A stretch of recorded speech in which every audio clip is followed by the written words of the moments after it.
Well, October is National Cybersecurity Awareness Month, and here with a look at how small business owners can stay safe online is David Brown, the CEO of Web.com. And David, welcome.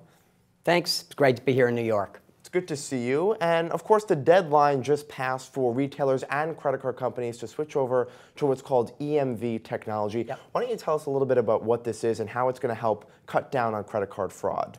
Well, Scott, it's been so easy for criminals to gather information off the magnetic stripe on cards, both at stores and even remotely, that the industry has moved to this EMV chip. And the key here is the chip contains information and it talks to the computer and really validates that this is the card and it's present. And that's going to protect consumers and businesses. Now, it takes both the business to have the right kind of terminal. It also takes the consumer to have the card.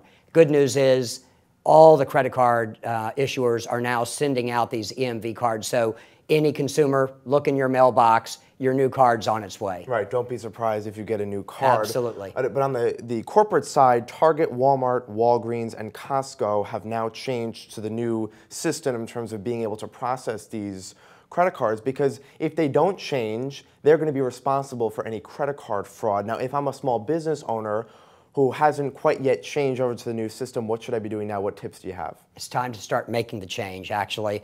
The business will be responsible, one party or the other, consumer or business. If the business doesn't make the move to EMV chip-embedded terminals, they'll be responsible for fraud that takes place. So it's time for small businesses to contact their merchant credit card banks and make sure they have the latest technology. And most banks are being very, very helpful in providing that technology at low to no cost to small businesses. So it's just a matter of making the move.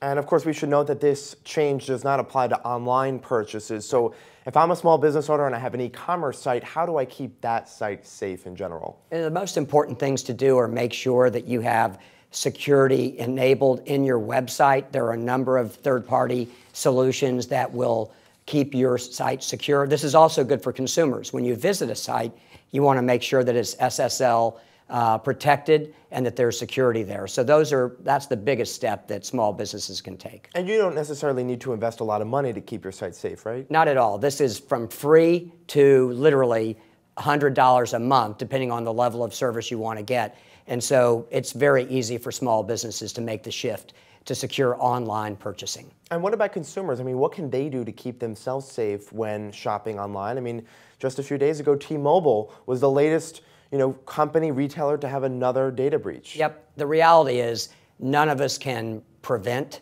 data breaches. The foes that are out there are so sophisticated now. So it's really about being prepared for when it does happen. For instance, do you check your credit card statements regularly? Right. Do you check your credit bureau records regularly to make sure? Catch this.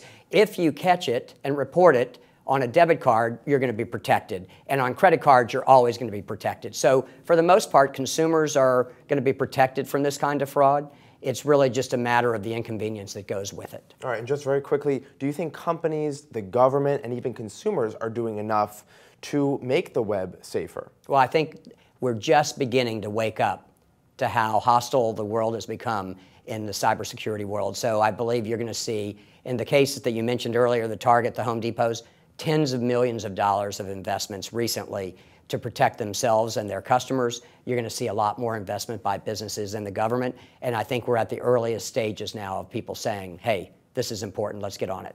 All right, David, we'll leave it there. David Brown, the CEO of Web.com. Thanks very much for joining us. Thanks, Scott. Appreciate it. I'm Scott Gamm, and you're watching The Street.